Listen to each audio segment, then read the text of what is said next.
नमस्कार, मैं आपका एक बार फिर से स्वागत करता हूं अपने YouTube channel GS by Deepesh sir में। और आज मैं भारतीय संविधान का भाग 6 लेकर आया हूं।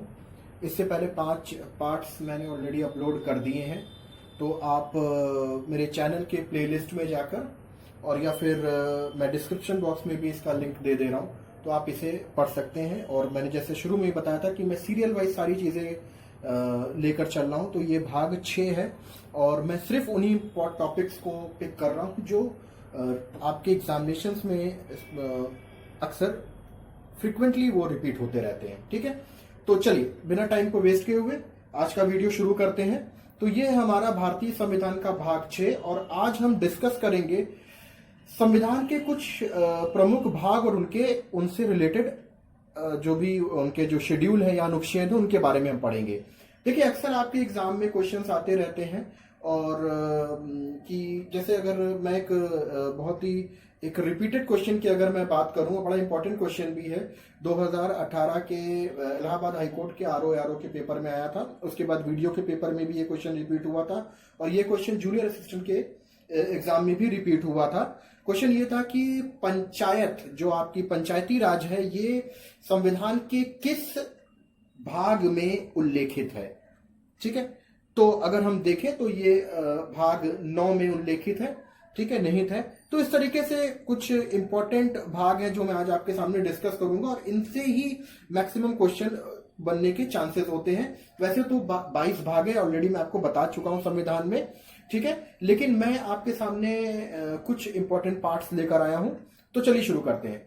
भाग 1 पार्ट 1 ये क्या कहता है, इसमें निहित है संघ एवं राज्य, यानी संघ एवं उसके जो राज्य हैं उनके क्षेत्रों, क्षेत्र अधिकार और कानून अधिकारों के बारे में उल्लेखित किया गया है भाग 1 में।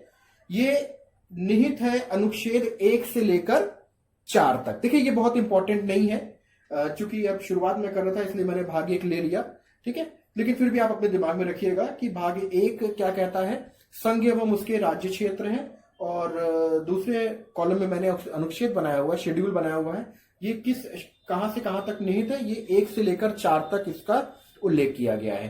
ठीक, अब आइए इसके बाद जितने भी आपको दिखेंगे ये मोस्ट इंपॉर्टेंट है।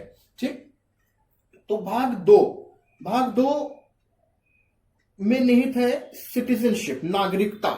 Very very important. और अभी रिसेंटली अगर आप 2019 में देखें तो नागरिकता बिल के ऊपर, एनआरसी के ऊपर लेकर काफी चर्चाएं हुई थी, केंद्र के विरुद्ध काफी हंगामेबाजी हुई थी, इस बिल को पास नहीं किया जा रहा था, लेकिन फिर भी दिसंबर 2019 को ध्वनि मत से इस बिल को पारित कर दिया गया, नागरिकता बिल को। ठीक है, तो ये तो करंट का भी एक क्वेश्चन आप इसको रिलेट कर सकते हैं, तो बहुत इंपॉर्टेंट है, इसको आप याद रखेंगे। ये भाग 2 में नागरिकता हमारी आती है और इसका अनुच्छेद है 5 से लेकर 11 तक। देखिए, नागरिकता की बात करें तो हमारे देश में एकल नागरिकता का प्रावधान है। ठीक है, एकल नागरिकता का प्रावधान कहां से लिया गया है, ये मैंने आपको पिछले वीडियो में बताया था, ये लिया गया है ब्रिटेन से। ठीक है, तो ये बहुत इंपॉर्टेंट है, नागरिकता याद रखेंगे, भाग 2। ठीक है, उसके बाद अनदर इंपॉर्टेंट पार्ट इज भाग 3 पार्ट 3, दैट इज मौलिक अधिकार। ठीक है, यहां पर हम बात करेंगे मौलिक अधिकार की, और मैंने ये भी बताया था मौलिक अधिकार को भारत का मैग्ना कार्टा भी बोला जाता है। ठीक, मौलिक अधिकार की जो रिसेंटली अगर हम मौलिक अधिकार की बात करें, यानी जो हमारे फंडामेंटल राइट्स हैं, इनकी जो टोटल संख्या है वो है 6। अगर आपको याद हो तो 7 होती थी, लेकिन 44वां यानी 44th कॉन्स्टिट्यूशन अमेंडमेंट 1978 के तहत संपत्ति के अधिकार को हटा दिया गया और अब टोटल बचे हैं मौलिक अधिकार 6। ये कहां से कहां तक आता है, 12 से 35। एक बार हम शुरू के 3 एक बार फिर से रिपीट कर लेते हैं। भाग 1 में संघ एवं राज्य, देखिए ऐसे याद रखिएगा, भाग 1 चूंकि हम लोग शुरुआती ही संघ से कर रहे हैं, तो ये हमारा संघ हो गया, राज्य क्षेत्र हो गया, ये जो भाग 1 में आ गया जहां पर ये सारी चीजें निहित है। उसके बाद 1 से 4 तक ये है। उसके बाद भाग 2 में नागरिकता, इट्स वेरी इंपॉर्टेंट, सिटीजनशिप, ये आपका आता है 5 से लेकर 11 तक में। थर्ड, आपका जो थर्ड पार्ट है इसमें मौलिक अधिकार निहित है। ठीक है, total number of fundamental rights is 6 और ये अनुच्छेद में आता है 12 से लेकर 35 तक। इसको भारत का मैग्ना कार्टा भी बोला, कई बार क्वेश्चन बनता है भारत का मैग्ना कार्टा किसे बोला जाता है, ठीक है, तो आप याद रखेंगे मौलिक अधिकार को। ठीक, तो ये तीन हमारा हमने एक बार दोबारा से रिपीट कर लिया। आइए अब लास्ट के 4 देखते हैं, ये बहुत इंपॉर्टेंट है। वीडियो को शुरू में ही इसका मैंने जिक्र किया था, पंचायती राज। ठीक है, याद करिए जब मैं अनुसूची पिछले पार्ट में पढ़ा रहा था, पीछे वीडियो में भाग 5 में, तो अनुसूची में मैंने आपको बताया था 2 अनुसूचियां लास्ट में। एक थी अनुसूची 11 यानी आर्टिकल 11 एंड आर्टिकल 12।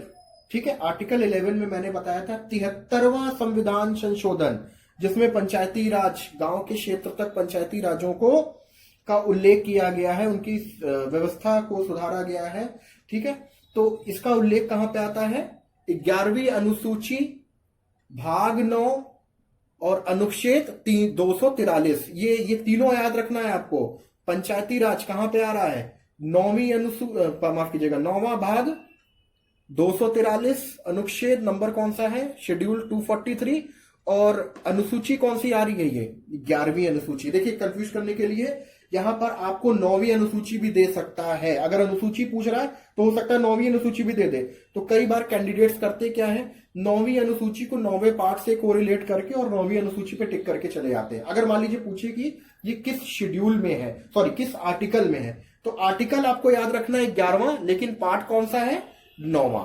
ठीक है, और 12वें पे बिल्कुल मत जाइएगा, क्योंकि 12वां हमारा क्या था, मैंने बताया था हम गांव से निकल के कहां पे आ रहे हैं? नगर पंचायत में आ रहे हैं। ठीक है, शहर की तरफ आ रहे हैं, तो वो हमारा 74वां संविधान संशोधन था, याद रखिएगा। ठीक है, तो 9वां पार्ट हो गया पंचायत से रिलेटेड, पंचायती राज से। अच्छा, पंचायती राज बड़ा इंपॉर्टेंट टॉपिक भी है, ये मैं आपको अलग से भी पढ़ाऊंगा, क्योंकि इसमें पंचायती राज में के मूलभूत में कई चीजों में सुधार भी किया गया, और इसके लिए 1952 से लेकर कई समितियां भी बनाई गई, जैसे अशोक मेहता समिति, बलवंत राय समिति, एमएल सिंघवी समिति, कई समितियां बनाएगी। इनसे भी ये भी बहुत इंपॉर्टेंट है, क्वेश्चन इनसे भी बनते हैं। तो पंचायती राज में आपको अलग से भी पढ़ाऊंगा। ठीक, उसके बाद राजभाषा का उल्लेख भी मैंने पिछली बार किया था। तो भाग 17 में देखें तो राजभाषा आती है। ठीक है, राजभाषा जो कि हमारी हिंदी है, और इसका उल्लेख कहां से कहां किया गया है? 343 से लेकर 351 तक। ठीक है, अगर आप इसमें 243 में 10 जोड़ दे तो 343 आ जाएगा, तो आपको याद रहेगा पंचायती राज 243 और भाग 17 राजभाषा 343। ठीक है, अनुसूची जरूर याद रखिएगा, आर्टिकल 8 में मैंने बात की थी राजभाषा की। ठीक है, उसके बाद 18वां आपात उपबंध, ये भी मैं आपको पिछले वीडियो में मैं आपको बता चुका हूं। 3 तरीके के आपात उपबंध आपके 3 अनुच्छेद दिए गए हैं, 352 से लेकर 360, 4-4 के क्रम पे, याद रखिए 4-4 के एपी में पढ़ते जाइए। 352 + 4 356, 356 + 4 360। देखिए एक क्वेश्चन इससे बड़ा ही इंपॉर्टेंट एक बनता है, कई बार पूछा जाता है कि राष्ट्रपति शासन किस अनुच्छेद के तहत लगाया जाता है। अब अनुच्छेद में 352 भी दिया रहेगा, 356 भी दिया रहेगा, 360 भी दिया रहेगा, और हो सकता है दूसरा चौथा कोई एक आपको ऑप्शन दे दे। कंफ्यूजन ये रहता है कि 352 भी आपात उपबंध है, 356 भी है, 360 भी है, लेकिन देखिए तीनों कैटेगराइज्ड हैं। अगर 352 की हम बात करें तो यहां पर ये एक तरीके का आपात है। जब ये कब लगाया जाता है? जब किसी भी तरीके का सशस्त्र विद्रोह होता है, ठीक है, या फिर किसी दूसरी कंट्री के से बाहरी आक्रमण किया जाता है, तब यह आपात लगाया जाता है। 356 356 शेड्यूल नंबर 356 जो आपका दिया गया है, इसमें राष्ट्रपति शासन को निहित किया गया है। ठीक है, यहां पर जब राजतंत्र में, किसी भी राज्य में जब हमारी संवैधानिक विफलता होती है, संवैधानिक तंत्र विफल हो जाता है, ठीक है, तब वहां पर हम राष्ट्रपति शासन लगाते हैं। ठीक, और उसके बाद 360 में अगर आए तो 360 सीधे सीधे सिंपल याद रखिए, 360 जो बनाया गया है ये वित्तीय आपात के लिए बनाया गया है, कि अगर आर्थिक किसी भी तरीके की प्रॉब्लम क्रिएट हो रही है। ठीक है, उसके बाद लास्ट में हम आते हैं संविधान संशोधन, 20वां पार्ट है, पार्ट नंबर 20, और किस अनुच्छेद में दिया गया है ये? शेड्यूल 368। देखिए मैंने आपको पिछली बार भी बताया था कि हमारा जो भारतीय संविधान है ये अमेरिका की तरह बहुत स्ट्रिक्ट नहीं है और ना ही ये इंग्लैंड की तरह बहुत लचीला है, ठीक है, नॉट बहुत फ्लेक्सिबल है, ठीक है। तो कई लोगों ने जब संविधान बनाया जा रहा था तो ये सोचा कि बीच का एक रास्ता निकाला जाए, तो संविधान में कुछ ऐसा एक अनुच्छेद जोड़ा जाए जिससे अगर जरूरत पड़े तो हम संविधान को चेंज भी कर सकते हैं, संशोधन भी कर सकते हैं, अमेंडमेंट, ठीक है, संविधान अमेंडमेंट। एक अमेंडमेंट का उदाहरण मैंने आपको यहां पर दिया था मौलिक अधिकार में, 44th कॉन्स्टिट्यूशन अमेंडमेंट 1978, ठीक है। तो संविधान में कई तरह के संशोधन अगर हमें जरूरत पड़े तो हम संशोधन कर सके। तो ये आया हमारा भाग 20 में, और किस अनुच्छेद के तहत है ये? 368, ठीक है। और जो संविधान संशोधन मैं आपको बता दूं ये 1951 से शुरू हुआ और 2019 तक का अगर मैं डेटा आपको दूं तो अब तक टोटल 103 संविधान संशोधन किए जा चुके हैं, जैसे जैसे हमें जरूरत पड़े। फॉर एग्जाम्पल अगर मैं रिसेंटली आपसे बात करूं तो 124th कॉन्स्टिट्यूशन अमेंडमेंट किया गया है। ये किया गया था, बहुत चर्चा में था, आरक्षण को लेकर 10% आरक्षण को लेकर किया गया था ये। अगर उससे पहले मैं बात करूं तो 101 कॉन्स्टिट्यूशन अमेंडमेंट ये किया गया था जीएसटी को लेकर लागू करने के लिए। तो इस तरीके से कई संविधान संशोधन, तो 1951 से ये संशोधन शुरू हुआ था और 2019 तक 103 संविधान संशोधन किए जा चुके हैं। तो एक बार जल्दी से हम इस पे नजर मार लेते हैं। पहला पार्ट संघ एवं राज्य क्षेत्र 1 से 4, दूसरा पार्ट नागरिकता 5 से 11, तीसरा पार्ट मौलिक अधिकार 12 से 35, 9वां पार्ट पंचायत 243, 11वीं अनुसूची, 17 राजभाषा, ठीक है। और अनुच्छेद कौन सा है ये?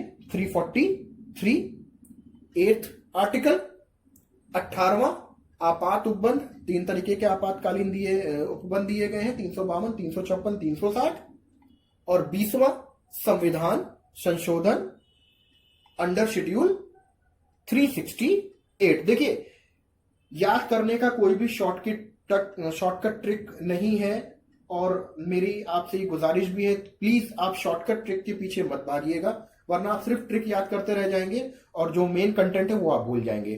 तो 1-2 बार अगर आप वीडियो देखते हैं तो ऑटोमेटिकली कंटेंट आपको याद हो जाएंगे और बेटर ये होगा कि आप अपने नोट्स भी इसके साथ प्रिपेयर करते चलें, ठीक है। तो ये हमारा वीडियो यहां पर समाप्त होता है और उसके बाद हम लोग अब नेक्स्ट भारतीय संविधान के पार्ट में मिलेंगे। तब तक के लिए